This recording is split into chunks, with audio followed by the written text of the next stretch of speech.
मैंने आपको सिखाया था कि PS1 में जो रिएक्शन सेंटर होता है और वो होता है P700, और P700 फिर सिखाया था आपको कि ये वेवलेंथ एब्जॉर्ब करेगा जो 700 वाली वेवलेंथ हो या 600 अबव वाली वेवलेंथ लाइट का जो है।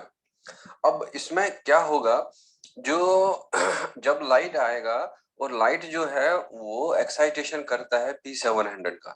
जरा इसी को आप कंटिन्यू करके लिख लो, आप लाइट, और या ब्रैकेट में लिख लेना आप लोग फोटॉन्स, लाइट या photons excites P700 of pigment system first, P700 of pigment system first। और जो एक्साइटेड इलेक्ट्रॉन जो है वो चला जाता है through a series of, and the excited electron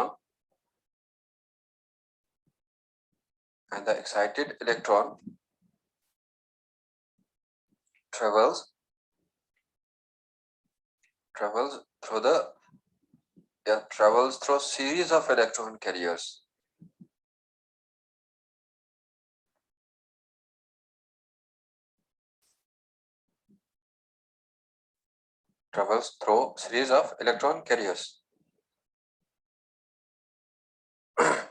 और बच्चों जो ये सीरीज ऑफ इलेक्ट्रॉन कैरियर जो है उसमें आप लोग लिख सकते हैं जैसे A0 है, जैसे A1 है, जैसे आयरन सल्फर कॉम्प्लेक्स है, और जैसे फेरिडॉक्सिन है, और जैसे आप लोग लिख सकते हैं वहां में साइटोक्रोम B6F, और जैसे आप लोग लिख सकते हैं PC। लाइट या photons excites P700 of electron carriers यानी कि A0, A1 and excites P700, and the excited electron travels through series of electrons back to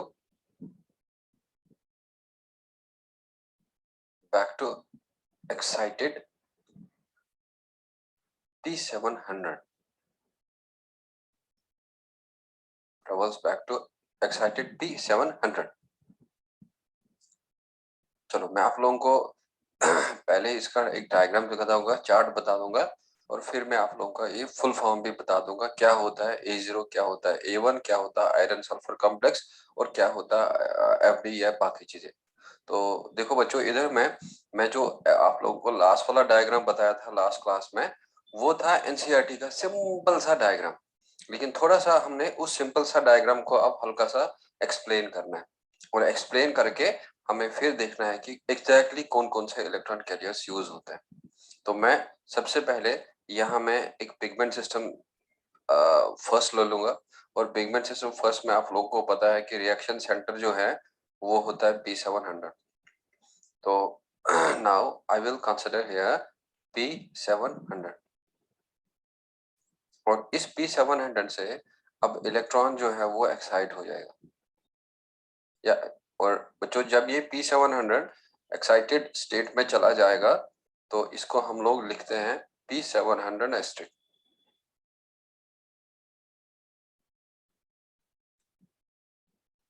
जो मैंने आप लोगों को लास्ट वाले डायग्राम में भी बताया था। और अब इलेक्ट्रॉन जो है फ्लो होगा through the electron carriers of ETC, और वो इलेक्ट्रॉन कैरियर्स अभी मैंने आप लोगों को बताया। सबसे पहला वाला इलेक्ट्रॉन कैरियर जो होगा, and that will be here A0, और बच्चों A0 के बाद जो है it will be here A1, और A1 after this A1 it will be iron sulphur complex, और आयरन सल्फर कॉम्प्लेक्स के बाद में electron will go to the ferredoxin, और फेरिडॉक्सिन से इलेक्ट्रॉन जो है वो चला जाएगा साइटोक्रोम B6F पे, और फिर यहाँ में इलेक्ट्रॉन चला जाएगा प्लास्टोसाइनिन के पास, और ये प्लास्टोसाइनिन वापस देगा इस P700। तो अब अगर हम लोग इलेक्ट्रॉन की बात करें तो दैट मीन्स ये इलेक्ट्रॉन यहाँ से आएगा और बच्चों यही इलेक्ट्रॉन अब वापस जो है इधर जाएगा। तो अब लाइट आएगा इधर और वो लाइट इसको एक्साइट करेगा। तो यहाँ पे हम लोग या लाइट लिखेंगे और या तो आप ब्रैकेट में एच न्यू लिख सकते हैं।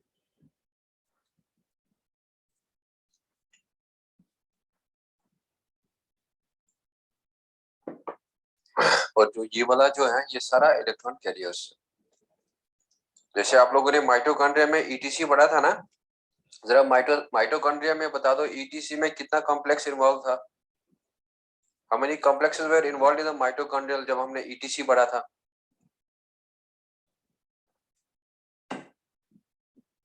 बच्चों कितना कॉम्प्लेक्स था माइटोकॉन्ड्रिया ईटीसी में? चार। एक क्या बताया था? Complex, very good. हाँ, complex first, complex second, complex third, complex fourth. Complex first का अगर आपको कैरियर्स याद होगा, बताया था मैंने आप लोगों को एनएडी और एफईएस। कॉम्प्लेक्स सेकंड का बताया था एफईएस और एफएडी।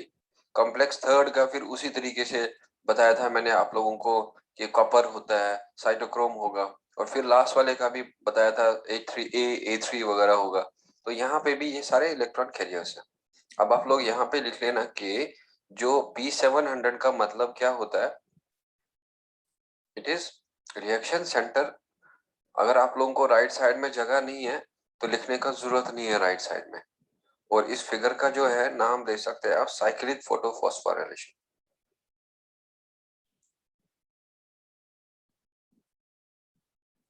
आप लोग इस डायग्राम के नीचे भी लिख सकते हैं जो मैं ऊपर लिख रहा हूँ।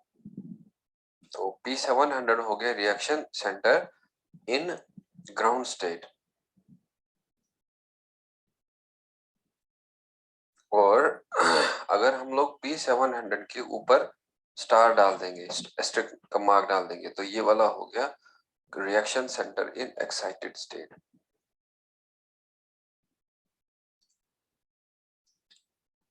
तो अब इसको एनर्जी मिला है और एनर्जी की वजह से इसका इलेक्ट्रॉन जो है वो ग्राउंड स्टेट से एक्साइटेड स्टेट में चला गया। तो ये एनर्जी मिलने से इलेक्ट्रॉन निकलता है और वो एक्साइटेड हो जाता है।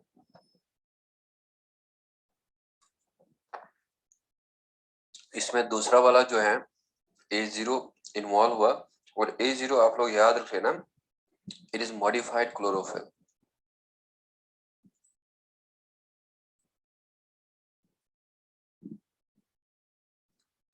और इसके बाद इसमें A1 इन्वॉल्व हुआ, और बच्चों ये A1 जो है ये फाइलाक्विनोन है।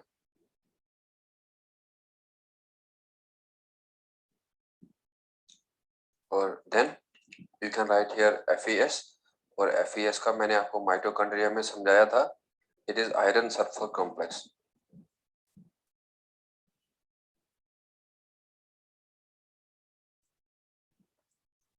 और फिर आप लोगों को साइटोक्रोम का बताया था मैंने, ये एक प्रोटीन होता है। और इसी तरीके से पीसी, और पीसी का मतलब जो है वो plastocyanin.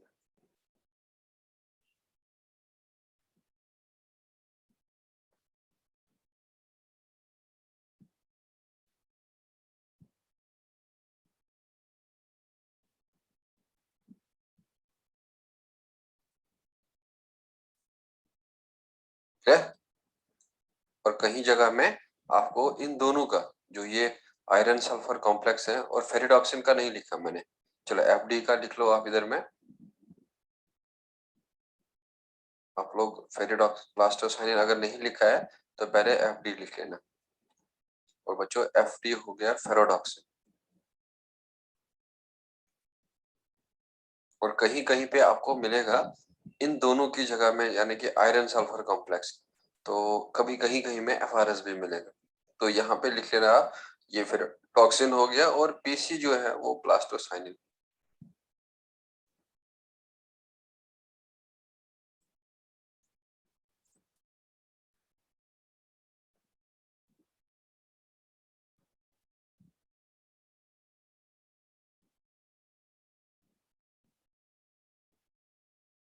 Done.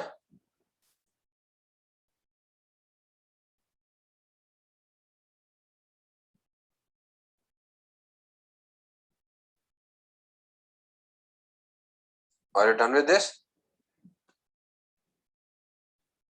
Yes, sir. So ये याद रख लेना, ये लाइट आएगा, एक्साइट करेगा और फिर इलेक्ट्रॉन फ्लो होगा और वापस इसी को मिलेगा। तो इसीलिए ये इलेक्ट्रॉन इससे निकलने के बाद इसी को मिलता है, तो इसीलिए हम लोग इसको कहते हैं साइक्लिक फोटोफॉस्फोराइलेशन। और ये सारे पिगमेंट्स है इधर में। ये जो ईटीसी के प्रोटीन्स है, ईटीसी के इलेक्ट्रॉन कैरियर्स है।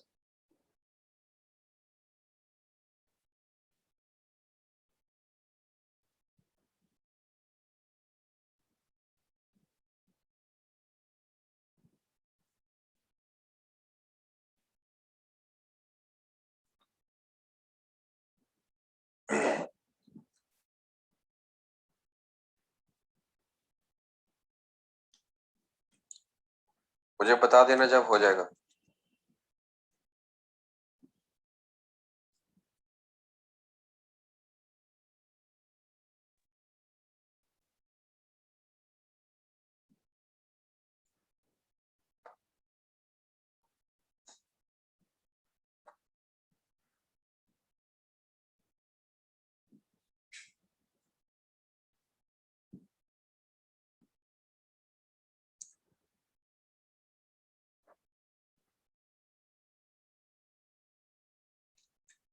अब बता दो बच्चों, इस ईटीसी में जरा यहाँ पे बता दो कौन इनिशियल इलेक्ट्रॉन एक्सेप्टर है इस ईटीसी में। इस ईटीसी में बता दो इनिशियल इलेक्ट्रॉन एक्सेप्टर कौन है जरा सबसे पहले। Very good, A0। जरा इस ईटीसी में बता दो फाइनल इलेक्ट्रॉन एक्सेप्टर कौन है। पीसी। पीसी। तो अगर ये A0 ना पूछा जाए तो आप क्या दे सकते हैं, A1। और अगर A1 ना पूछा जाए तो किसके बारे में पूछ सकते हैं आप, आयरन सल्फर कॉम्प्लेक्स पूछ लो। तो मे बी अगर कुछ कुछ बुक्स ये वाला मेंशन नहीं करता, ये वाला मेंशन नहीं करता और यहाँ से स्टार्ट करेगा, तो बच्चों अगर यहाँ से स्टार्ट होगा तो कौन पूछा जाएगा, ये ऑप्शन नहीं होगा, ये ऑप्शन नहीं होगा, तो किसको देंगे आप, एफईएस को, आयरन सल्फर कॉम्प्लेक्स को दे देना। तो यहाँ पे फिलहाल जो इस डायग्राम से मैंने आपको बता दिया, तो इस डायग्राम के हिसाब से बन जाएगा A0 इनिशियल इलेक्ट्रॉन एक्सेप्टर और PC क्या बनेगा, फाइनल इलेक्ट्रॉन एक्सेप्टर। तो लिखो इस पॉइंट को, in ETC of cyclic photophosphorylation,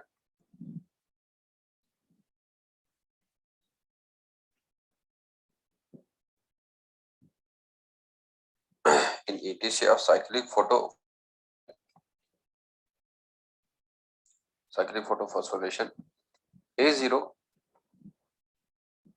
is the initial electron acceptor.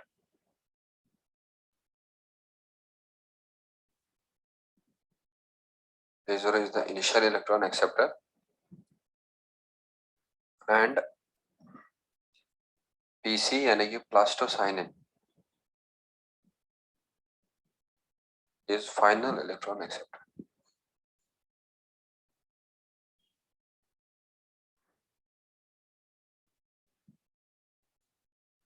तो इस पॉइंट को इंपॉर्टेंट कर देना, तो ये ज्यादातर आप लोगों से पूछा जाएगा। अब मैंने आपको पहले ही बता दिया कि कुछ बुक्स A0 A1 को मेंशन नहीं करते हैं, तो याद रख लेना आयरन सल्फर कॉम्प्लेक्स बनेगा इनिशियल। और अगर कोई बुक A0 मेंशन नहीं कर रहा है, A1 मेंशन कर रहा है, तो आप याद रख लेना A1 से आगे। तो फिलहाल आप लोगों को मे भी जो ज्यादातर पूछा जाएगा वो शायद आयरन सल्फर कॉम्प्लेक्स ही होगा। तो अब आप लोग ये था साइक्लिक फोटोफॉस्फोराइलेशन के बारे में। अब हम लोग को जो दूसरा फोटोफॉस्फोराइलेशन देखना है और वो है नॉन साइक्लिक फोटोफॉस्फोराइलेशन।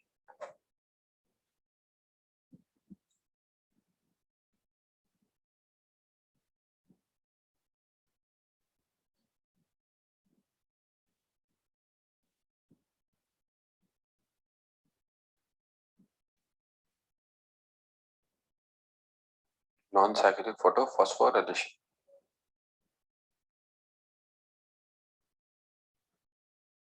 क्लियर। देखो बच्चों, इसमें जो इलेक्ट्रॉन निकलता है ना, और वो इलेक्ट्रॉन जो है वो जाके वापस नहीं मिलता है जिसको एक्साइट होता है। तो पहले आप लोग लिख लेना, in this photophosphorylation,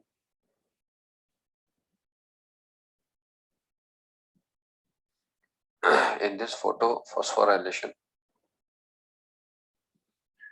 both pigment system first and pigment system second are involved.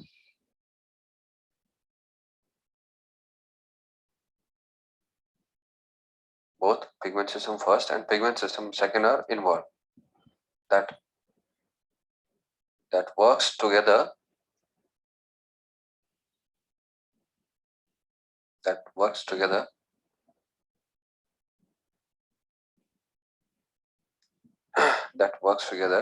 and helps in electron transport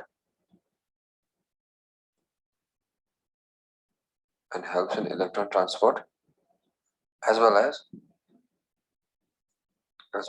ATP or NADPH synthesis.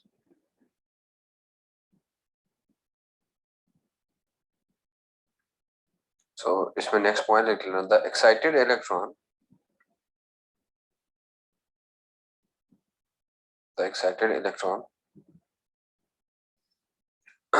that excites from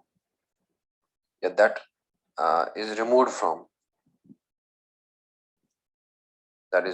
from pigment system second.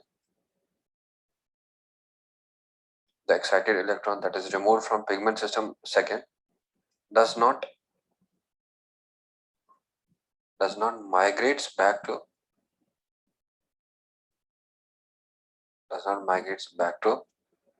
pigment system second.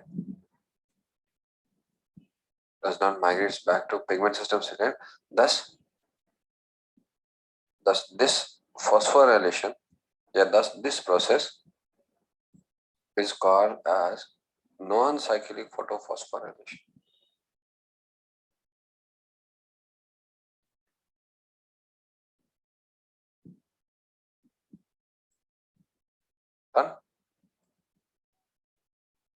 Electron जो है pigment system second से निकलता है, तो बच्चों pigment system second से electron निकल के वो उसको वापस नहीं मिलता है, और जब वो उसको वापस नहीं मिलेगा तो हम लोग कहेंगे कि ये नॉन साइक्लिक फोटोफॉस्फोराइलेशन है। लेकिन ऊपर आप लोगों ने देखा था जिसका इलेक्ट्रॉन एक्साइट हुआ था उसी को वापस मिल रहा है, तो इसलिए इसको हम लोग साइक्लिक फोटोफॉस्फोराइलेशन कहेंगे। तो अब जो ये दो फोटो सिस्टम्स हैं और ये दोनों कनेक्टेड रहते हैं by the help of electron transport chain. The two photo systems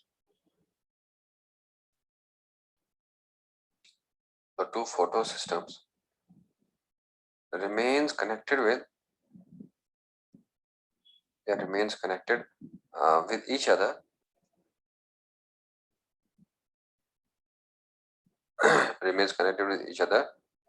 by electron transport chain.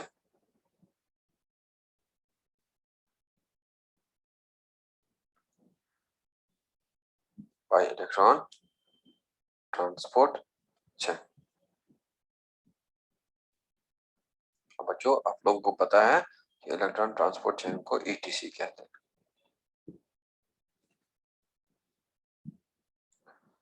Is this clear?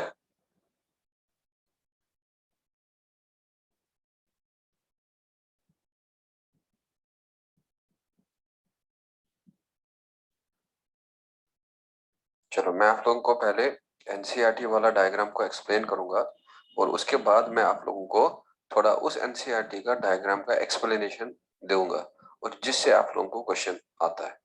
NCERT के डायग्राम से आपको क्वेश्चन नहीं बनेगा, हो ही नहीं सकता, और जब मैं आपको ये वाला डायग्राम बताया इससे आपको क्वेश्चन बनेगा। लेकिन NCERT ने ETC बीच में शॉर्टली लिखा था तो हमें वो देखना पड़ेगा वो ETC क्या क्या है। तो इसीलिए हम लोग यहाँ पे सबसे पहले यहाँ में मेंशन करेंगे हम। हाँ जी पीछे जाइए सर। और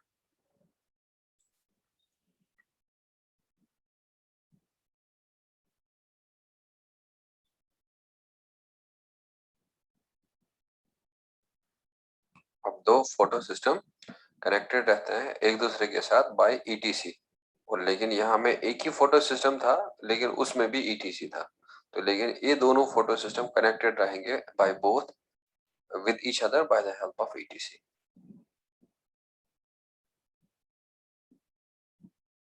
Are you done with this? Yes, sir.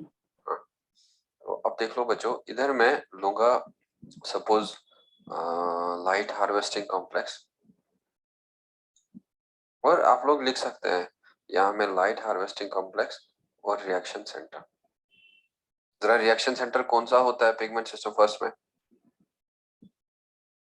जल्दी बता दो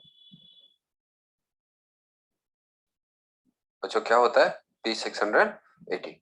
तो अब ये P680 पे जब लाइट पड़ेगा तो ये लाइट होने से एक्साइट हो जाएगा। तो बच्चों इसका इलेक्ट्रॉन जो अब मिलेगा वो यहाँ पे मिलेगा एक इलेक्ट्रॉन एक्सेप्टर को। तो मैं यहाँ पे मेंशन करूंगा इलेक्ट्रॉन एक्सेप्टर।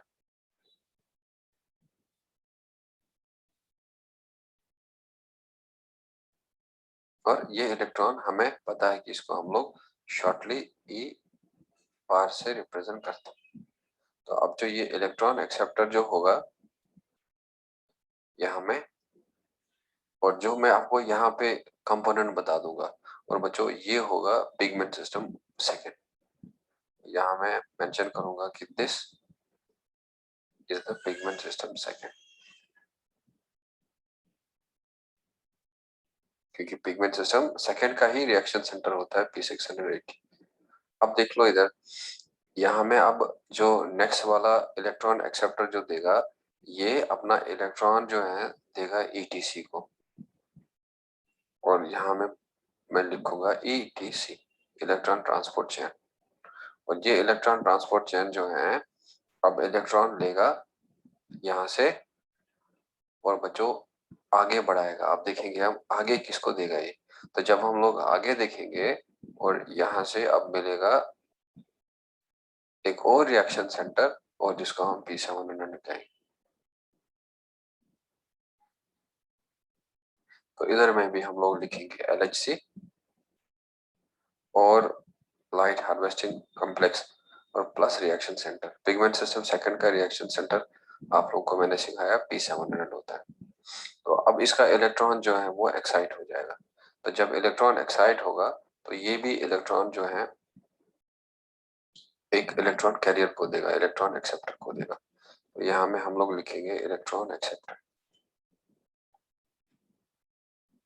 और बच्चों ये इलेक्ट्रॉन एक्सेप्टर जो है जब इलेक्ट्रॉन एक्सेप्ट करेगा तो ये अपना इलेक्ट्रॉन, याद रख लेना NAD, थोड़ा सा और भी इंटरमीडिएट इन्वॉल्व होगा, वो अभी आप लोग सीखेंगे। और ये इलेक्ट्रॉन देगा आप ये NADP पॉजिटिव को, और यहाँ से बन जाएगा NADPH। NADPH, और बच्चों ये NADPH बनेगा NADP पॉजिटिव से। और जो ये पिगमेंट सिस्टम यहाँ इन्वॉल्व हो रहा है, and this is pigment system first. अब देखो पिगमेंट सिस्टम फर्स्ट भी है, पिगमेंट सिस्टम सेकंड भी है, और कनेक्ट किसने किया? ETC ने। और ये ETC जो है यहाँ हेल्प करेगा ATP के फॉर्मेशन में। तो अब हम लोग यहाँ से लेंगे ADP और प्लस इनऑर्गेनिक फॉस्फेट, और बच्चों ये देगा यहाँ से ATP। और लाइट आएगा, हम लोग यहाँ पे लाइट कंसिडर करेंगे, ये लाइट है इधर,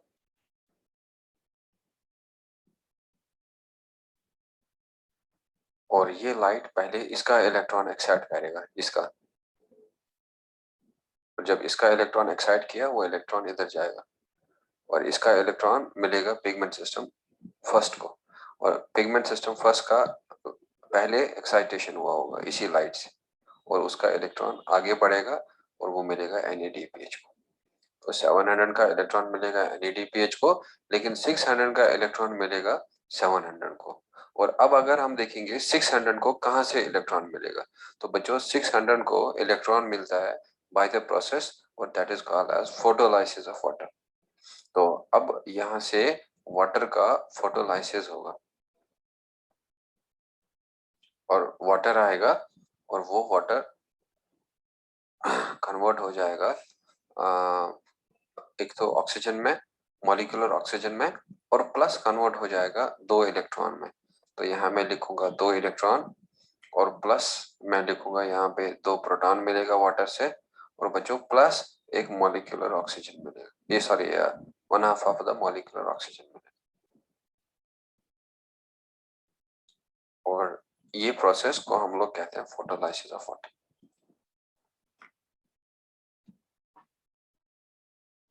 अब यही इलेक्ट्रॉन अब इधर को जाएगा, और ये इलेक्ट्रॉन इधर जाएगा, और जो इसका इलेक्ट्रॉन आगे बढ़ा था वो वाटर देगा इसको इलेक्ट्रॉन, और लेकिन जो इसका इलेक्ट्रॉन निकला वो मिलता है पिगमेंट सिस्टम 700 को, और पिगमेंट सिस्टम का इलेक्ट्रॉन मिलेगा NAD पॉजिटिव को। अब बता दो बच्चों, यहाँ में क्या अब साइक्लिक फोटोफॉस्फोराइलेशन हो रहा है या इलेक्ट्रॉन नॉन साइक्लिक वे में फ्लो हो रहा है? क्या इलेक्ट्रॉन साइक्लिक वे में फ्लो हो रहा है या नॉन साइक्लिक वे में? जरा जब ये लाइट पड़ा 680 पे, तो 680 का इलेक्ट्रॉन एक्साइट हुआ। जरा 680 का इलेक्ट्रॉन किसको मिला? 680 का इलेक्ट्रॉन किसको मिला? वेरी गुड, 700 को। तो अब 700 पे लाइट पड़ रहा है, तो 700 का इलेक्ट्रॉन किसको मिल रहा है? NAD पॉजिटिव है ना। और NAD पॉजिटिव किस में कन्वर्ट हो रहा है? NADPH। अब देखो ये भी एक्साइट हो गया, ये भी एक्साइट होगा, तो लेकिन जब ये एक्साइट हुआ था इसको 680 का इलेक्ट्रॉन मिला। अब बताओ 680 को कौन इलेक्ट्रॉन देगा? वाटर।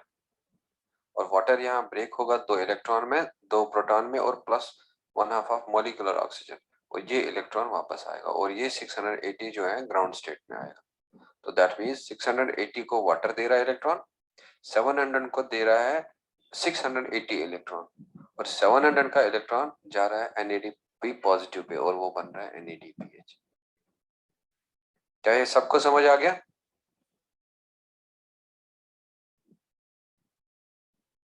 और जब ये इलेक्ट्रॉन फ्लो होगा इधर में ATP भी बनेगा, और बच्चों यहाँ में NADPH बनेगा। क्या साइक्लिक फोटोफॉस्फोराइलेशन में खाली ATP बना था या ATP और NADPH दोनों बना था?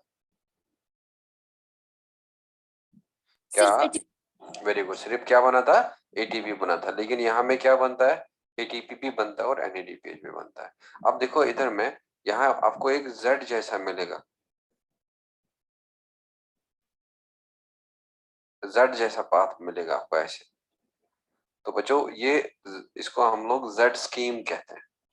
तो यहाँ में आप इसीलिए फिगर में लिख लेना Z scheme of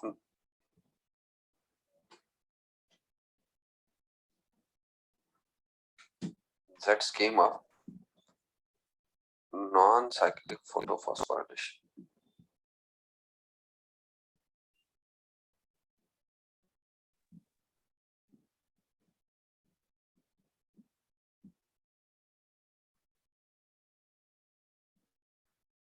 Z scheme of non-cyclic photophosphorylation. Are you done with this?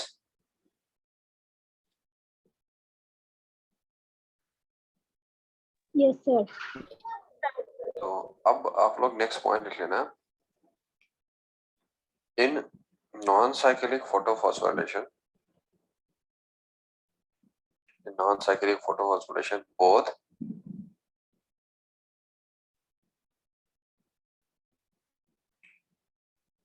both ATP and NADPH are produced.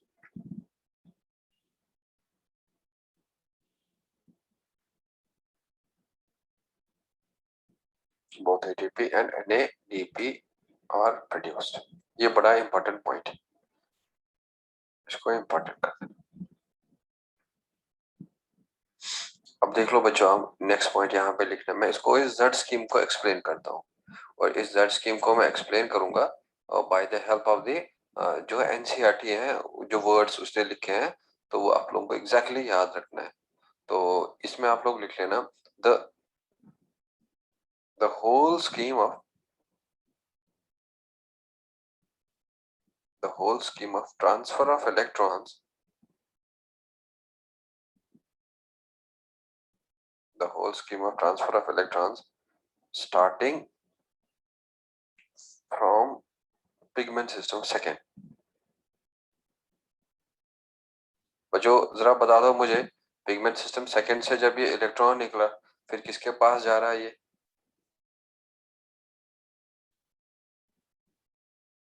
जरा पिगमेंट सिस्टम से जब इलेक्ट्रॉन निकला 680 से, तो किसके पास इलेक्ट्रॉन गया? इलेक्ट्रॉन एक्सेप्टर के पास। तो इसको ऊपर जाना पड़ा, तो इसको हम लोग कहेंगे अपहिल। तो कॉमा करके लिख लेना आप, starting from pigment system second और फिर कॉमा करना uphill to the electron acceptor,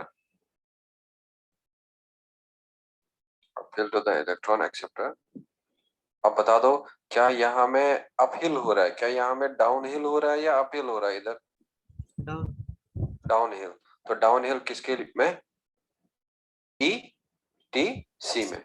ठीक है, तो लिखोगे आप comma down hill of etc. तो बच्चों जब डाउन हिल ऑफ ईटीसी में जाएगा, अब बता दो डाउन हिल ऑफ ईटीसी जब आएगा तो वो कहां से ईटीसी किसको दे रहा है? Downhill of ETC to P700। Very good P700। अब देखो यहाँ हमें P700 को मिल रहा है, तो जब इस P700 को मिल रहा है, अब देखो P700 पे भी लाइट आ रहा है, वो इसको एक्साइट कर रहा है। तो कॉमा लिख सकते हैं वहां में एक्साइटेशन ऑफ इलेक्ट्रॉन्स,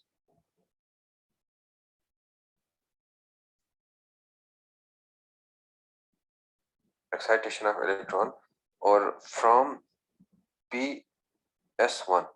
अब बता दो जब PS1 में इलेक्ट्रॉन एक्साइट होगा तो वो यहाँ में किस पे जा रहा है? Electron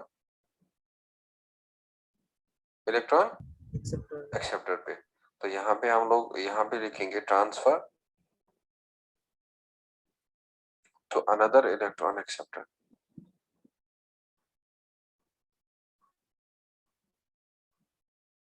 transfer to another acceptor.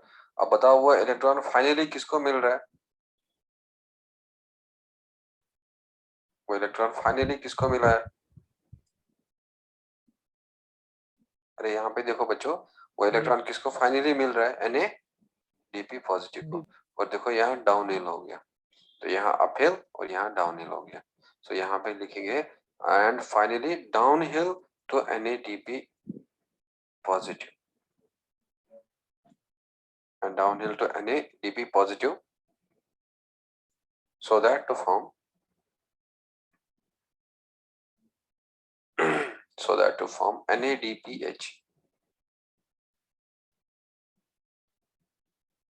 So the whole scheme of transfer of electrons starting from PS uphill to electron acceptor, downhill to ETC to PS1, excitation of electron from PS1, transfer to another electron acceptor, and finally downhill to this NADP positive, so that to form NADPH. So इसी को हम लोग कहते हैं Z scheme. So देखो it is called as Z scheme.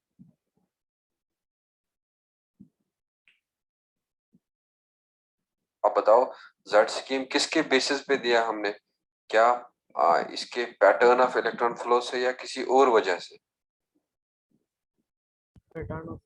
जैसे pattern है, shape है ना, सो लिख लेना due to its characteristic shape. अगर आपको कभी भी पूछा जाए Z स्कीम का नाम क्यों Z स्कीम दिया, तो याद रख लेना उसके शेप की वजह से।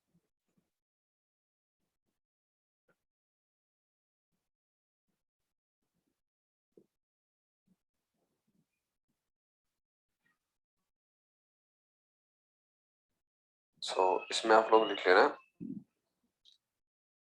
The shape of Z scheme is formed when all the electron carriers when all the electron carriers are placed in a sequence of in a sequence of in a sequence on a redox scale, on a redox potential scale.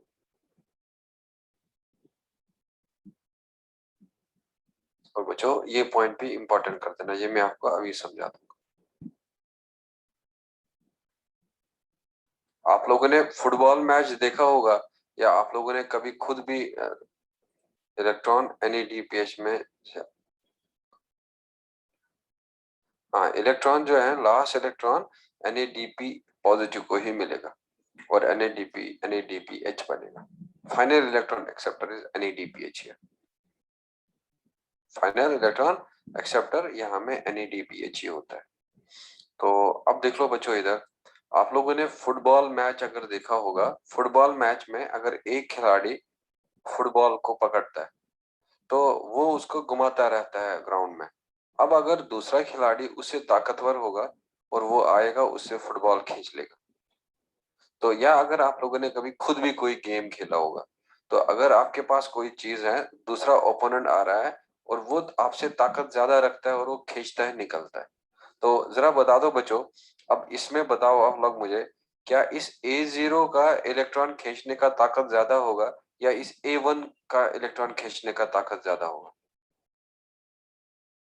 खुद लगा लो आप जरा। A0 किसको electron दे रहा है? A0 किसको electron दे रहा है? A1 को। A1 A1 किसको दे रहा है? आयरन सल्फर कॉम्प्लेक्स को। अब बता दो मुझे, इस A0 में ज्यादा इलेक्ट्रॉन खींचने का ताकत होगा या A1 में ज्यादा होगा? A1 में। वेरी गुड, A1 में। क्या आयरन सल्फर कॉम्प्लेक्स में ज्यादा ताकत होगा या A1 में होगा? Iron iron sulphur sulphur. Complex. तो ये इलेक्ट्रॉन खींचने वाला ताकत को कहते हैं रिडॉक्स पोटेंशियल। जरा इस इलेक्ट्रॉन खींचने वाले ताकत को क्या कहते हैं? Redox potential. तो अब हम लोग जब इस ETC को रखते हैं रिडॉक्स पोटेंशियल के स्केल से, तो हमें फिर एक Z स्कीम मिलता है। तो अभी आप लोगों को मैं जब इस डायग्राम का एक्सप्लेनेशन दूंगा तो आपको खुद पता चल जाएगा इस ETC में यहाँ में कौन सा इलेक्ट्रॉन कैरियर होगा और यहाँ में कौन सा इलेक्ट्रॉन कैरियर। फिलहाल मैंने एक NCERT का डायग्राम आपको समझा दिया। तो अब आप लोग यहाँ पे थोड़ा सा हेडिंग नहीं करना, डायरेक्टली डेफिनेशन लिख लेना इसका रिडॉक्स पोटेंशियल का। सो लिखो रिडॉक्स पोटेंशियल।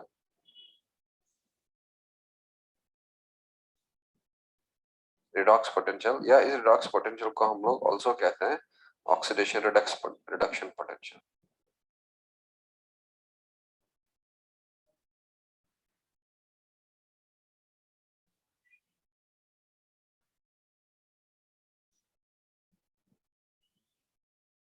redox potential या oxidation reduction potential is the measure of या is the measure या is the measurement of is the measure of tendency of a chemical molecule is the transfer of measure of tendency of chemical molecule। और chemical molecule के bracket में लिख सकते हैं for example electron carrier. chemical molecule to acquire या to gain भी लिख सकते हैं, to gain electrons and thereby get reduced। कोई भी इलेक्ट्रॉन अगर किसी को मिलेगा बच्चों, क्या इलेक्ट्रॉन मिलने से मॉलिक्यूल रिड्यूस होगा या ऑक्सीडाइज होगा? क्या इलेक्ट्रॉन मिलने से एक कंपाउंड, एक मॉलिक्यूल ऑक्सीडाइज होगा या रिड्यूस हो जाएगा? रिड्यूस हो जाएगा। तो जब भी किसी केमिकल कंपाउंड को इलेक्ट्रॉन मिलेगा वो रिड्यूस होगा, तो उस मेजरमेंट को हम लोग कहते हैं रिडॉक्स पोटेंशियल। और ये रिडॉक्स पोटेंशियल जो है ये मेजर्ड होता है, redox potential is measured in volts, और या हम लोग वे लिखेंगे और यहाँ लिख लेना मिली volts.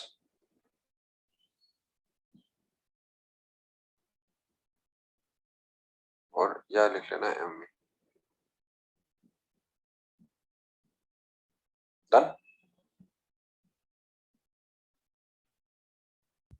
Sir last second line में इलेक्ट्रॉन का बात क्यों?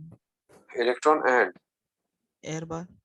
and thereby, thereby,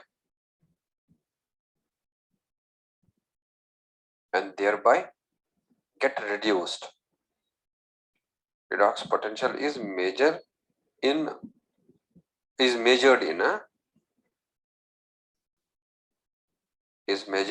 वोल्ट और या लिखेंगे मिली वोल्ट.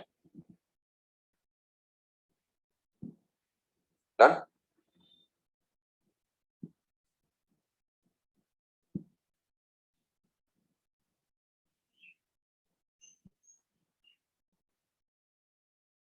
हो गया.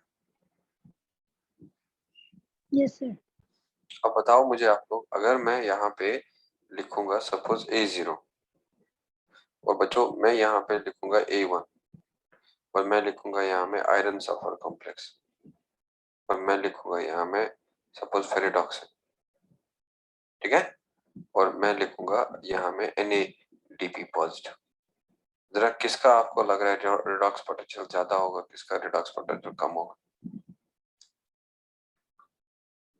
इसका क्या होगा, ज्यादा या कम? कम. Very good. Low redox potential. और इसका क्या होगा? ज्यादा होगा. High redox potential. तो फिर ये इलेक्ट्रॉन जो है, जब ये इलेक्ट्रॉन इसके पास था, जब ये इलेक्ट्रॉन लॉस करेगा तो बच्चों क्या ये खुद ऑक्सीडाइज होगा या ये खुद रिड्यूस हो जाएगा A0? अगर इस A0 ने इलेक्ट्रॉन इसको दिया A1 को, तो A0 क्या हो जाएगा? ऑक्सीडाइज. A1 क्या हो जाएगा? रिड्यूस. और फिर A1 देगा इसको इलेक्ट्रॉन, तो ये खुद क्या होगा? ऑक्सीडाइज. और ये क्या हो जाएगा? रिड्यूस. अब बताओ फाइनली यहाँ में कौन रिड्यूस हो रहा है? NADP plus. Very good, NADP plus. तो आप लोगों को मैंने माइटो दिखाया था कि ETC में जो ये होता है इलेक्ट्रॉन कैरियर्स हैं, they get reduce first and then what? Oxidise. तो यहाँ पे भी सेम ही फॉलो होगा कि जो भी इलेक्ट्रॉन ट्रांसपोर्ट चेन में इलेक्ट्रॉन कैरियर रिड्यूस होता है और उसके बाद ऑक्सीडाइज होता है. If you want to write it, you can write here in ETC. In ETC, each electron carrier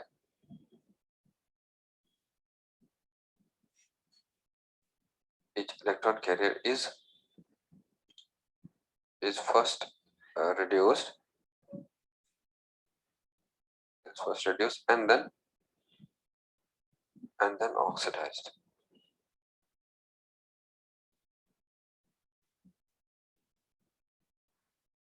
और यहाँ पे आप लोग लिख सकते हैं increasing order of redox potential.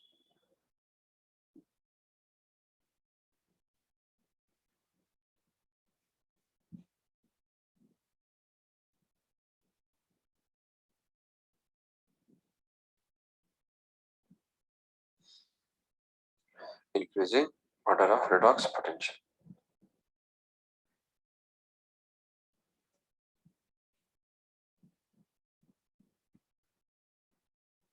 Done.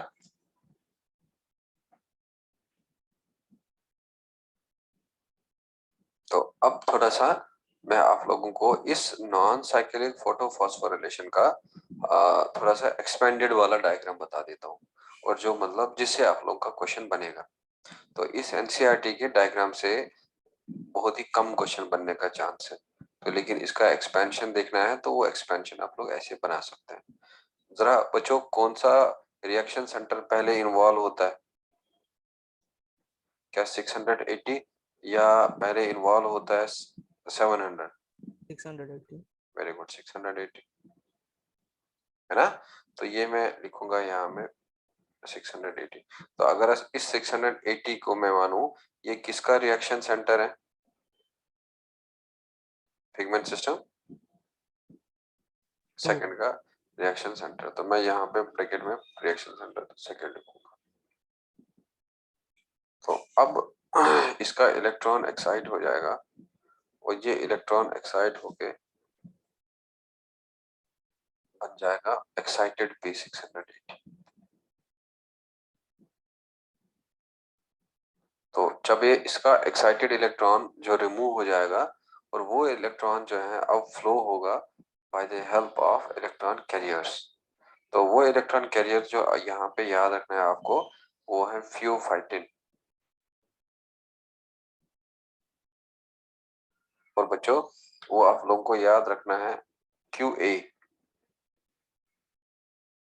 और वो आप लोगों को याद रखना है QB, और वो आप लोग को याद रखना है cytochrome B6F, and you have to remember BC।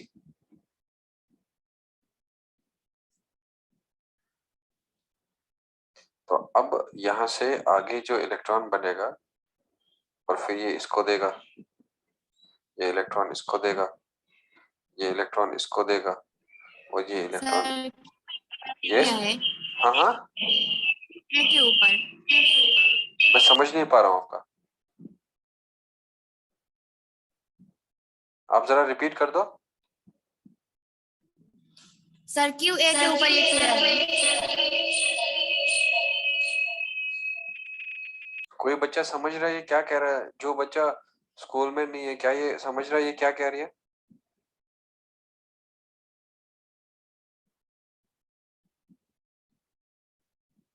Is anybody able to understand the words?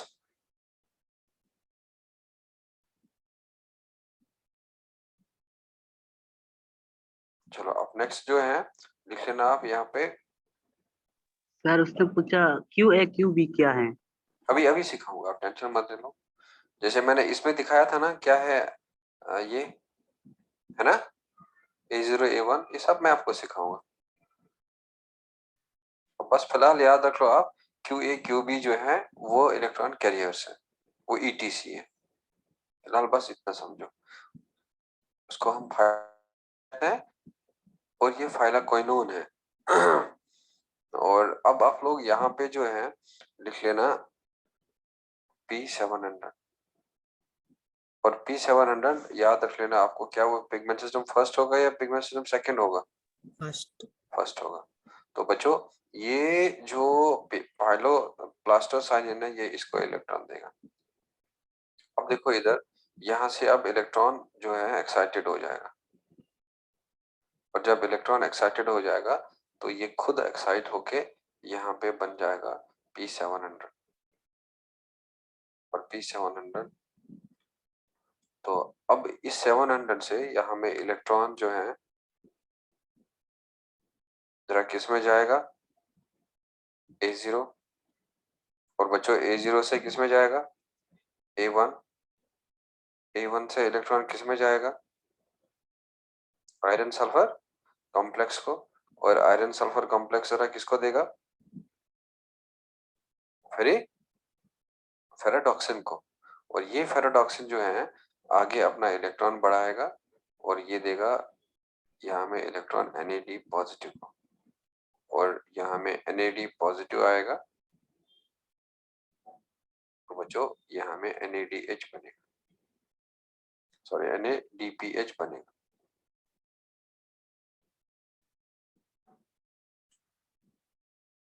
NADPH।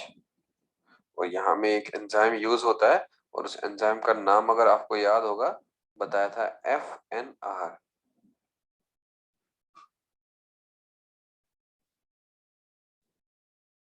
Clear?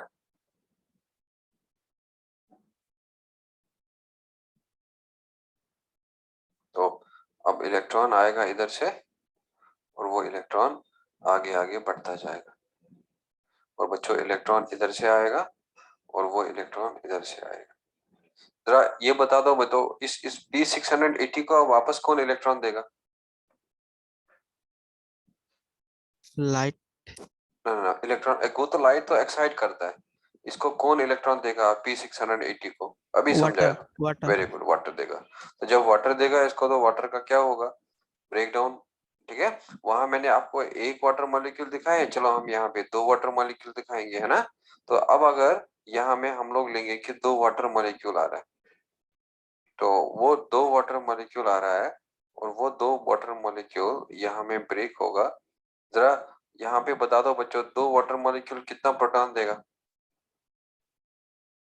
4 proton, proton है ना? और प्लस इलेक्ट्रॉन कितना देगा? 4 इलेक्ट्रॉन। ठीक, तो अगर 4 इलेक्ट्रॉन देगा और वो किसके पास जाएगा? ठीक, अब बता दो मुझे एक NADPH बनने के लिए कितना इलेक्ट्रॉन का जरूरत होता है? एक NAD आपको सिखाया था मैंने ETC में, एक NAD पॉजिटिव को कितना इलेक्ट्रॉन का जरूरत होता है? 2 बताया था ना। तो अब यहां से देखो कितना इलेक्ट्रॉन आ रहा है? 4। तो दैट मीन्स एक NADPH 2 इलेक्ट्रॉन लेगा और इसीलिए यहां में 2 NADPH बन जाएगा।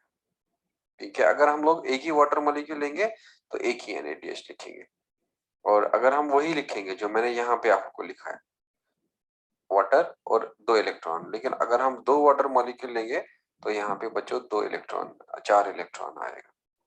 तो अगर यहाँ हमने लिखा था एक NADPH और यहाँ पे हम लोग लिखेंगे 4 NADPH। और ये है, अब एक्साइट करना है हमें, एक्साइट के लिए लाइट चाहिए, तो यहाँ में भी लाइट आएगा और बच्चों इधर में भी लाइट आएगा। तो अब ये लाइट जो है इधर एक्साइट करेगा और बच्चों ये लाइट जो है अब इधर एक्साइट करेगा, और इसका इलेक्ट्रॉन इधर जाएगा और इसका इलेक्ट्रॉन इसके पास जाएगा और 600 को इलेक्ट्रॉन वाटर देगा।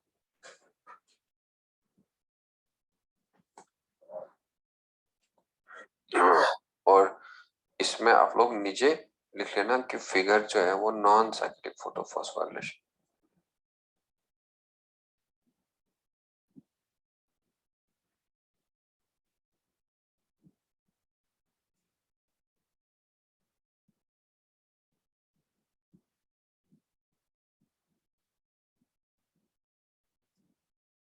Is this clear?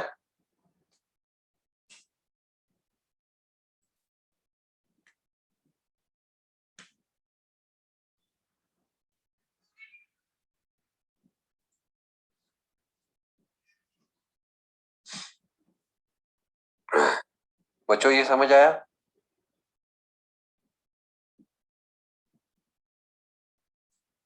हाँ सर। तो अब आप लोग बता दो मुझे यहाँ पे ये FNR क्या बताया था आप लोगों को मैंने? FNR होता है, can anyone tell me what is FNR? क्या कोई बच्चा बताएगा मुझे what was FNR?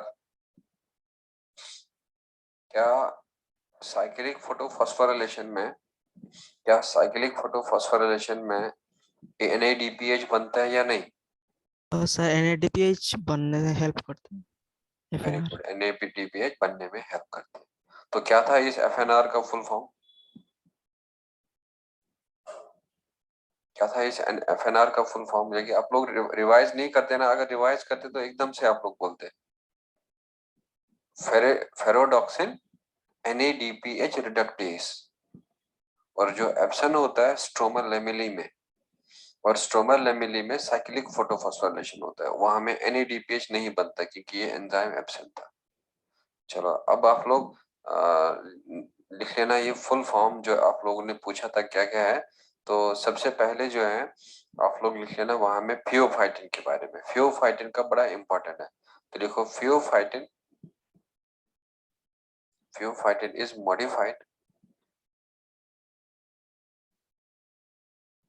modified chlorophyll. Fiyofitin is modified chlorophyll that lacks magnesium.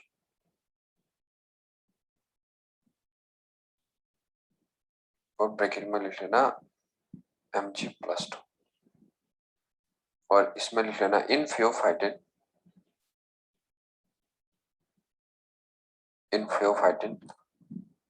magnesium is replaced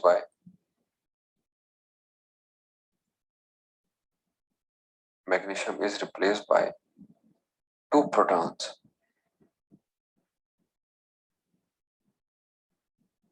आप लोग प्लीज रिवाइज करते रहो, जितना रिवाइज करोगे ना उतने आप लोगों में कंसेप्ट जो है क्लियर होगा, और अगर आप लोग रिवाइज नहीं करेंगे तो आप लोग का पढ़ने का कोई फायदा नहीं है। तो आप लोग ये लेक्चर जो है एक दिन 2 दिन के लिए दिमाग में कंसेप्ट्स रहेंगे और 2 दिन के बाद ऑटोमेटिकली भूल जाएंगे आप। तो मतलब फिर आपको दोबारा सीखना पड़ेगा। तो अगर आप लोग आज जो चीजें सीख रहे हैं तो उसको आज ही खुद से याद रख लो, क्योंकि आज आप लोगों ने सीखा हुआ है ये, आज आपके दिमाग में ये कंसेप्ट लाइव रहेगा।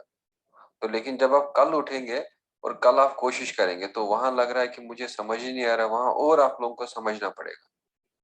तो समझने पे आप लोगों ने यहाँ टाइम स्पेंड कर दिया, तो अब आप लोगों को घर पे समझने पे टाइम अगर आप करेंगे तो वो वेस्ट कर रहे हैं, वो यूटिलाइज नहीं कर रहे हैं।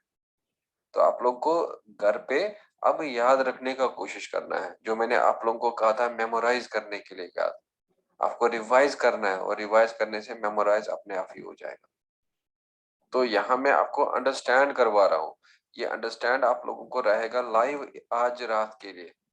और अगर आप लोग आज इसको नहीं पढ़ेंगे तो कल या परसों आपको दोबारा से समझना पड़ेगा। तो दैट मीन्स आप लोग अपना लाइफ कॉम्प्लिकेटेड कर रहे हैं, आप अपने अपने लाइफ को इजी नहीं कर रहे हैं। और जो बच्चा मान रहा है टीचर की बात, बड़ों की बात मान रहा है, वो एकदम से अपना आपका फायदा कर रहा है, और जो नहीं मान रहा है वो अपने आप का नुकसान कर रहा है। तो आप लोगों को मैंने माइटोकॉन्ड्रिया का भी पढ़ाया था, ईटीसी ऑक्सीडेटिव फॉस्फोराइलेशन, वही उसी का कहानी अब दोबारा यहाँ चलने लगेगा। तो अगर आप लोगों ने वो याद रखा होता तो आपको अगले वाले हिस्से में और ज्यादा मजा आता है। और अगर आप लोगों ने वो ईटीसी दिमाग में है नहीं तो आपको लगेगा कि ये कोई नया चीज चल रहा है, तो हमने पढ़ा ही नहीं कुछ। तो अब आप लोगों ने, मैंने बताया था कि मैग्नीशियम जो है वो क्लोरोफिल के सेंटर पे होता है, और बच्चों वो मैग्नीशियम यहाँ में एब्सेंट होता है फियोफाइटिन में, और उस मैग्नीशियम का जो 2+ चार्ज है वो 2+ चार्ज यहाँ में 2 प्रोटॉन देता है। तो इसीलिए मैग्नीशियम की जगह में यहाँ पे 2 प्रोटॉन्स आए। तो ये तो पहला वाला क्लियर हो गया, फियोफाइटिन। तो अब हमने देखना है कि नेक्स्ट वन जो QA और QB क्या है। तो लिखो QA एंड QB और प्लास्टोक्विनोन।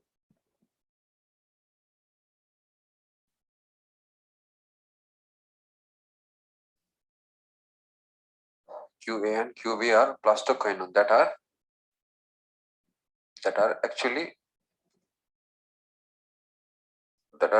proton acceptors.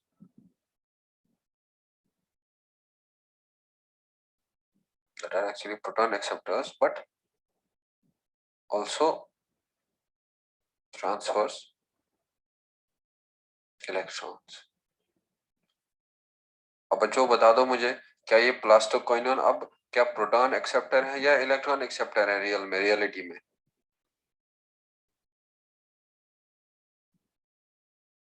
क्या ये इलेक्ट्रॉन एक्सेप्टर है या ये प्रोटॉन एक्सेप्टर है?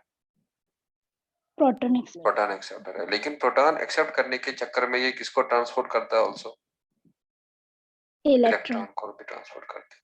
मैं आप लोगों को ऐसे समझा दूंगा यहाँ में, अगर सपोज मैं मानूंगा कि QA है, ये प्लास्टोक्विनोन है, और बच्चों ये प्लास्टोक्विनोन जाके रिड्यूस होगा और ये बनाएगा PQH2, और ये ऑक्सीडाइज भी होगा और ये हो जाएगा PQH2। अब आप लोगों को खुद ही लग रहा है जब ये रिड्यूस होगा तो बच्चों कितने इलेक्ट्रॉन चाहिए इसके रिडक्शन के लिए? 2।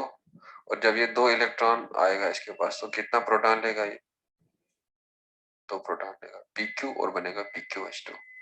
और जब ये PQH2 से बनेगा PQ, जरा कितना इलेक्ट्रॉन इसको लॉस करना पड़ेगा?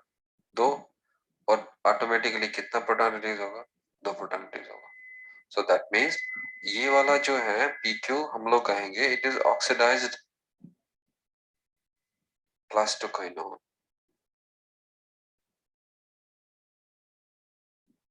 और बच्चों ये वाला होगा रिड्यूस्ड प्लास्टोक्विनोन।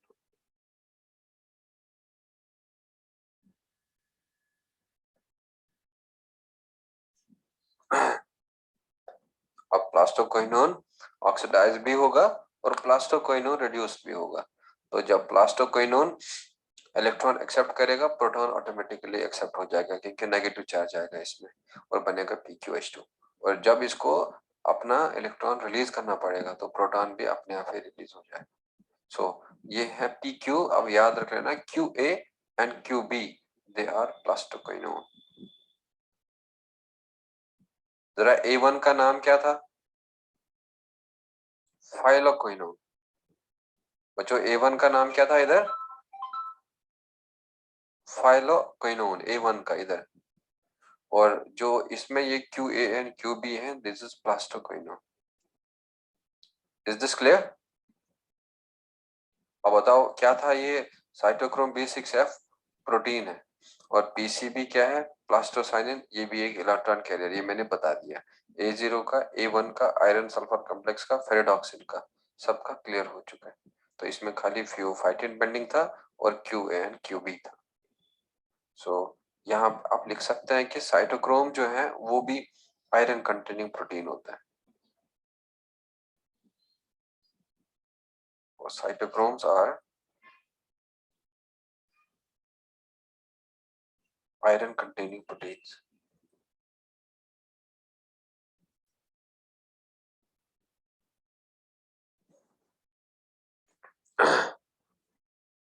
बता दो आप मुझे, अब नॉन साइक्लिक फोटोफॉस्फोरिलेशन में इनिशियल इलेक्ट्रॉन एक्सेप्टर कौन है और फाइनल इलेक्ट्रॉन एक्सेप्टर कौन है?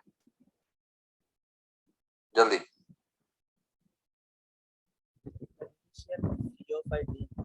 Very good. फियोफाइटिन क्या है इधर? इनिशियल। और फाइनल इलेक्ट्रॉन एक्सेप्टर कौन है?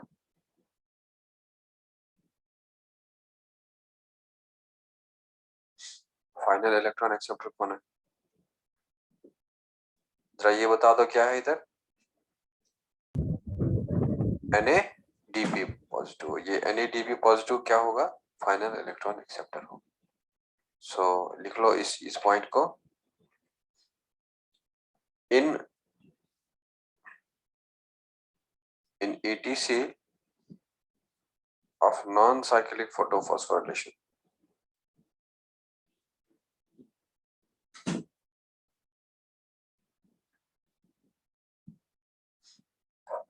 in ETC of non-cyclic photophosphorylation, pheophytin is initial electron acceptor.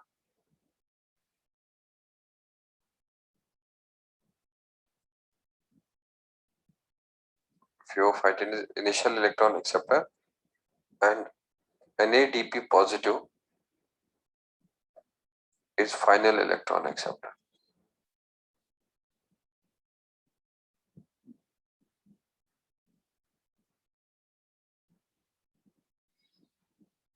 तो इधर में आप एक और पॉइंट लिख लेना, in non cyclic photophosphorylation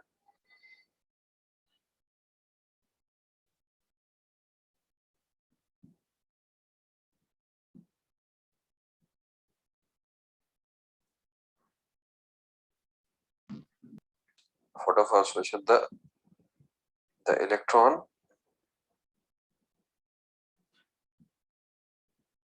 in non-cyclic photophosphorylation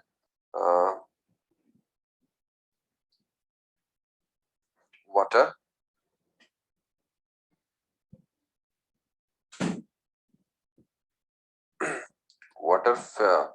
fills the replaces the lost electron या donates भी लिख सकते हैं आप। हाँ, water fills the lost electron of pigment system second, while as pigment system second या पिगमेंट सिस्टम का सेकेंड का कंपोनेंट जो था वो था PC, plastocyanin. In non-cyclic photophosphorylation, water fills the lost electron of pigment system first, while as pigment system second या PC donates electron to PS1.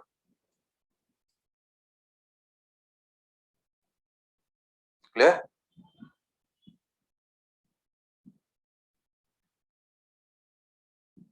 बच्चों जरा इधर देख लो इस डायग्राम में, जरा ये जो पिगमेंट सिस्टम सेकंड का इलेक्ट्रॉन लॉस हुआ, ये loss electron pigment system second किसने वापस रिप्लेस किया, किसने डोनेट किया?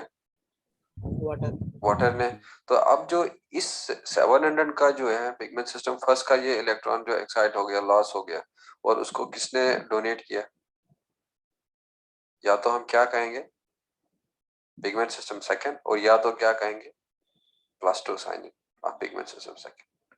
तो अब जो पिगमेंट सिस्टम फर्स्ट का इलेक्ट्रॉन डोनेट करता है पिगमेंट सिस्टम सेकंड, लेकिन पिगमेंट सिस्टम सेकंड का इलेक्ट्रॉन डोनेट करता है वाटर। क्या ये सबको समझ आया? Yes, sir. तो ये था रिगार्डिंग इस नॉन साइक्लिक फोटो फॉस्फोरिलेशन के बारे में। अब बता दो कौन सा फॉस्फोरिलेशन में खाली पिगमेंट सिस्टम फर्स्ट इन्वॉल्व होता है ना? फाइनल को NADPH नहीं कहेंगे, फाइनल को NADPH नहीं कहेंगे। NADPH ने इलेक्ट्रॉन एक्सेप्ट कर दिया है, और वो तो एक्सेप्टेड वाला है, लेकिन एक्सेप्ट करता है NADP पॉजिटिव। इलेक्ट्रॉन एक्सेप्ट जो है वो NADP पॉजिटिव करता है। और यहाँ पे आप लोग लिख लेना, अगर आप लोगों को अभी भी डाउट है तो नेक्स्ट पॉइंट लिख लेना FNR, और FNR का ब्रैकेट में आप लोगों को अगर याद होगा बताया था फेरेडॉक्सिन NADP।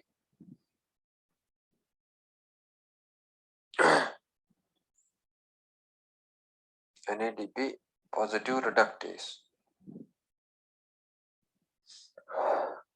helps in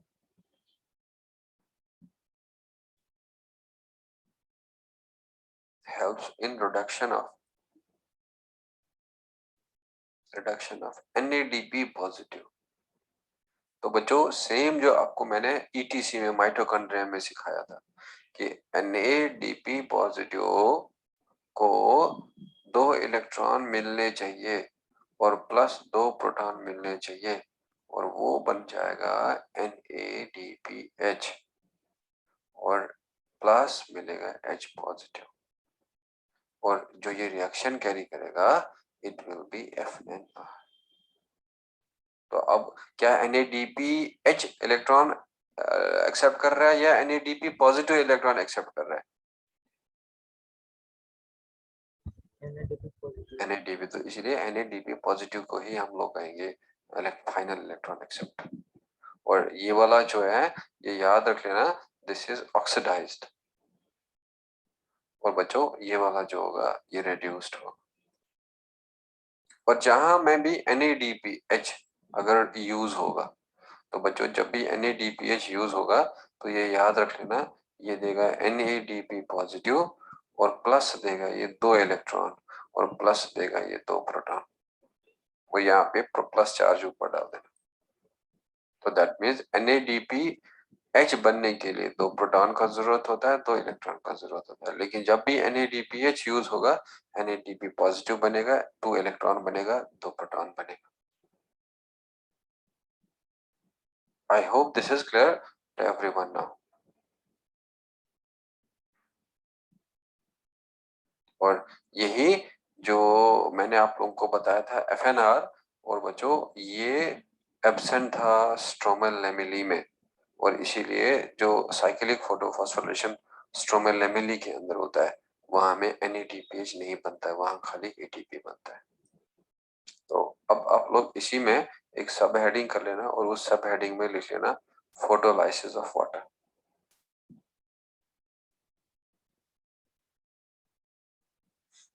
इसी में नॉन साइक्लिक के अंदर ही लिख लेना फोटोलाइसिस ऑफ वाटर, इसका कोई नंबर नहीं देना। सो इसमें लिख लेना it is the oxidation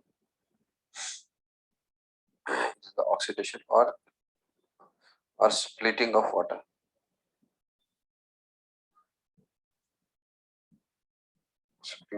by the help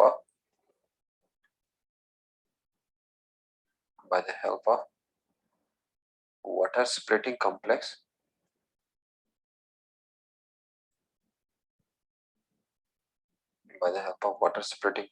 or oxygen evolving complex।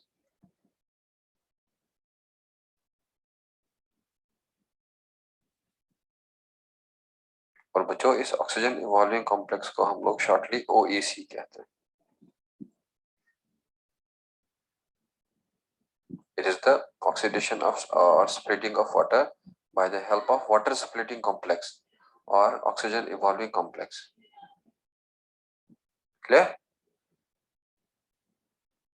So लिखो इसमें it occurs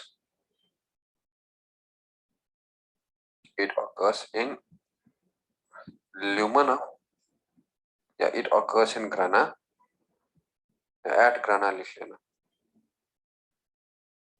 it occurs at grana, that is in the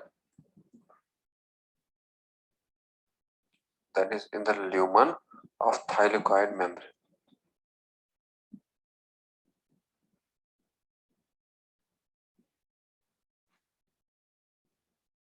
That is in the lumen of thylakoid membrane.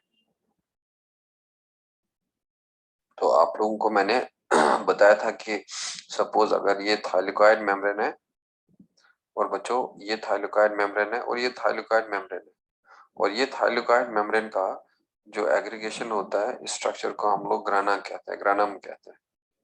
और जो ये स्पेस अंदर होगा thylakoid के अंदर, तो इस स्पेस को हम लोग कहते हैं ल्यूमन। और ये वाला जो है दिस इज थाइलेकोइड। तो आप थाइलेकोइड का अंदर वाला स्पेस को ल्यूमन कहते हैं और इसी ल्यूमन में ये रिएक्शन होता है, फोटोलाइसिस ऑफ वाटर होता है।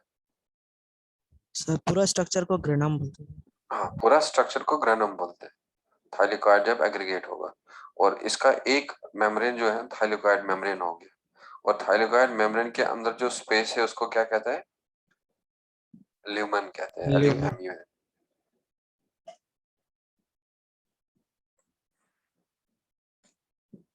Are you done with this? Yes, sir.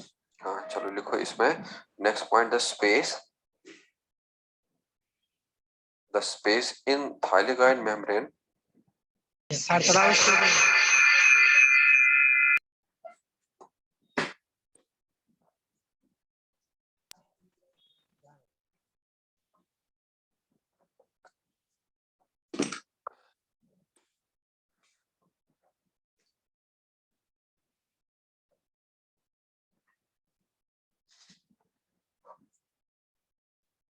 हो गया?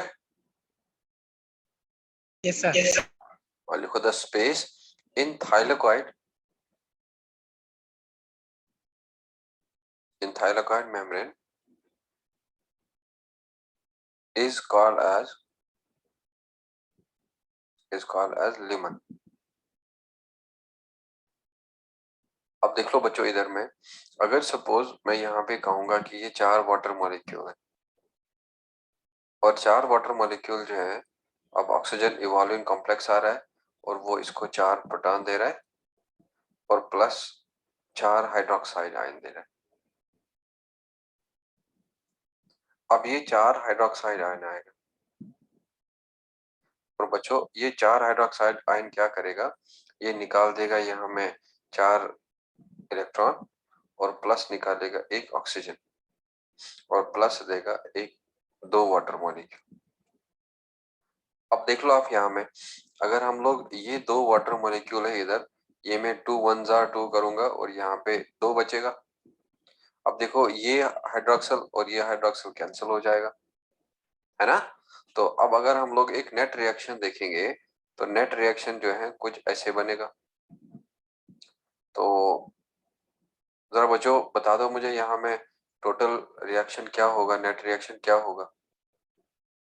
कितना वाटर इधर बच रहा है? 2 वाटर, है ना? तो जरा बच्चों ये 2 वाटर अब कितना इलेक्ट्रॉन दे रहा है, कितना प्रोटॉन दे रहा है? 4 प्रोटॉन और प्लस क्या दे रहा है? 4 इलेक्ट्रॉन और प्लस क्या दे रहा है? 2 और 1 ऑक्सीजन। तो वही मैंने आप लोगों को इधर लिखाया था। देखो वाटर 2, 4 इलेक्ट्रॉन, 4 प्रोटॉन और प्लस यहाँ में 1 ऑक्सीजन लिख लेना। जरा इस डायग्राम में यहाँ में ऑक्सीजन ऐड कर दो, इस डायग्राम में यहाँ में ऑक्सीजन ऐड कर दो। जब मैंने एक ही वाटर लिया था इधर तो 1/2 ऑफ मोलिकुलर जो है ऑक्सीजन लिया मैंने, और लेकिन जब मैंने 2 वाटर मॉलिक्यूल लिया तो 2 water molecule 4 electron 4 proton 1 oxygen. इस डायग्राम में आप लोग ऑक्सीजन को प्लस कर दो, कर दिया? Yes, sir. हाँ, तो अब देख लो इधर में नेट रिएक्शन होगा। तो 4 बेसिकली होता है 4 प्रोटॉन, वो 4 वाटर, वो देता है 4 प्रोटॉन 4 हाइड्रोक्साइड, और फिर 4 हाइड्रोक्साइड ब्रेक होता है 4 इलेक्ट्रॉन 1 ऑक्सीजन और एक 2 वाटर मॉलिक्यूल में। तो ये 2 वाटर मॉलिक्यूल अगर मैं इधर लाऊं माइनस हो जाएगा, तो 4 को माइनस करें हम 2, तो वो कितना बन जाएगा 2, और ये 4 मैं इधर ले आऊं ये माइनस हो जाएगा, 4 माइनस 4 क्या होगा, वो बचेगा 0, और इसीलिए नेट हम लेंगे 2, 4 प्रोटॉन 4 इलेक्ट्रॉन। अब क्या हो रहा है इधर में, इस फोटोलाइसिस ऑफ वाटर में क्या इवॉल्व हो रहा है, ऑक्सीजन। तो इसीलिए इस एंजाइम का नाम जो ये हमें काम आएगा उसको हम लोग कहेंगे ऑक्सीजन इवॉल्विंग कॉम्प्लेक्स, और यहाँ पे भी लिख लेना oxygen evolving complex. Clear?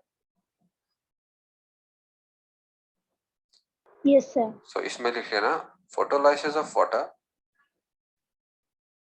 Photolysis of water is associated with, क्या ये एसोसिएटेड था पिगमेंट सिस्टम 1 के साथ या पिगमेंट सिस्टम 2 के साथ?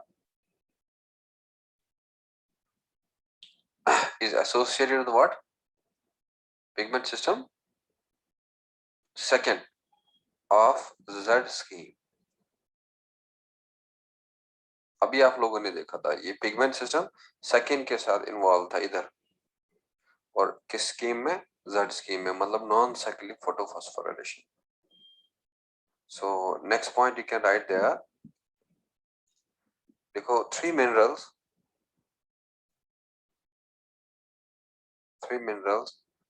that is manganese, calcium and chloride ion are associated with splitting of water या with hydrolysis of water। तो बच्चों एक अमाइनो एसिड है उसका नाम है टायरोसिन, और वो भी लिखो, tyrosine is an amino acid that is also associated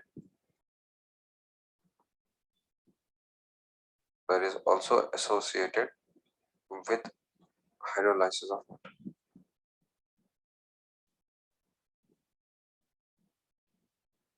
clear?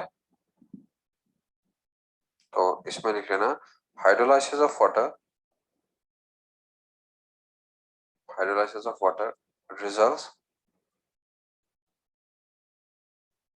results formation of oxygen, 4 electrons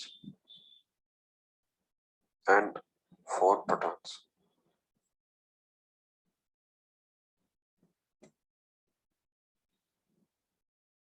बच्चों ये 4 प्रोटॉन जरा बता दो ये कहाँ पे रहेगा,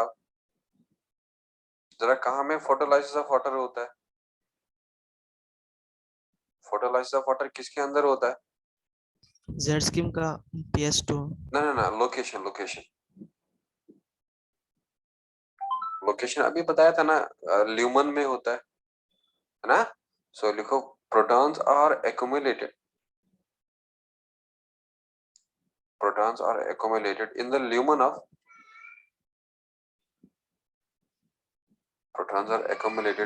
lumen of thylakoid membrane। Sir थोड़ा पीछे जाइए ना। हाँ एक मिनट, मैं आपको ये लास्ट वाला पॉइंट लिखाऊंगा, वेट कर लेना, इसके बाद मैं एंड कर दूंगा। तो पहले इस लास्ट वाले पॉइंट को कंप्लीट करने दें।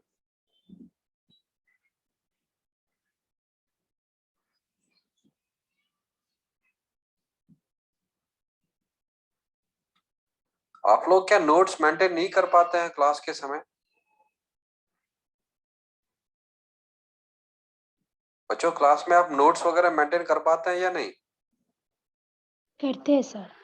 आपको जिस बच्चे से मैं कभी पूछता हूँ क्या लिखा है, तो वो वहां से कहता है कि मेरा नेटवर्क इशू था मैं नहीं लिख पाया।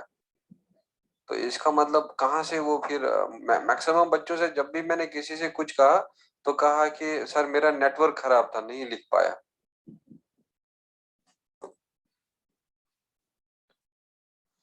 मैं यहाँ पे आप लोगों को नोट्स वगैरह लिखने का भी टाइम देता हूँ और इसीलिए मैं ग्रुप में नहीं डालता हूँ notes.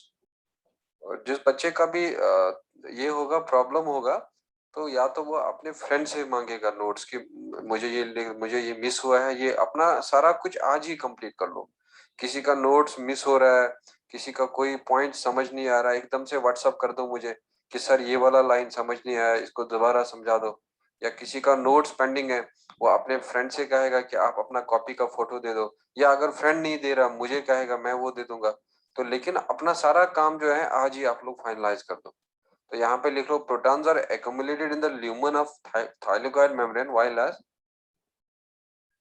while as oxygen is evolved या is released outside।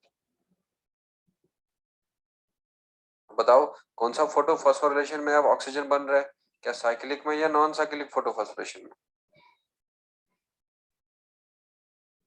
बच्चों क्या ऑक्सीजन अब बन रहा है साइक्लिक फोटो फॉस्फोरिलेशन में या नॉन साइक्लिक फोटो फॉस्फोरिलेशन में? Non cyclic. नॉन साइक्लिक में। अब देखो जब भी ये थाइलाकोइड के ल्यूमन में हो रहा है फोटोलाइसिस ऑफ वाटर, तो यहाँ में क्या होगा, ऑक्सीजन जो है वो इवॉल्व होगा और जो प्रोटॉन्स है वो इधर जमा हो जाएंगे। बिकॉज आप लोगों ने देखा कि फोटोलाइसिस ऑफ वाटर में प्रोटॉन बन रहा है, ऑक्सीजन बन रहा है, तो ये प्रोटॉन जो है जमा हो जाएंगे उधर ही थाइलाकोइड मेम्ब्रेन में और ये ऑक्सीजन प्लांट रिलीज करेगा आउटसाइड। तो अब वो प्रोटॉन का क्या फायदा है वो मैं आपको नेक्स्ट क्लास में समझा दूंगा। तो फिलहाल बस याद रख लेना कि फोटोलाइसिस के समय भी प्रोटॉन प्रोड्यूस हो रहा है और वो जमा हो रहा है ल्यूमन में। अब क्या होगा इनका, that we will do in the next class. Is there any doubt? क्या किसी बच्चे का कोई डाउट है? No sir. चलो I will end this meeting now, take care. Thank you, sir.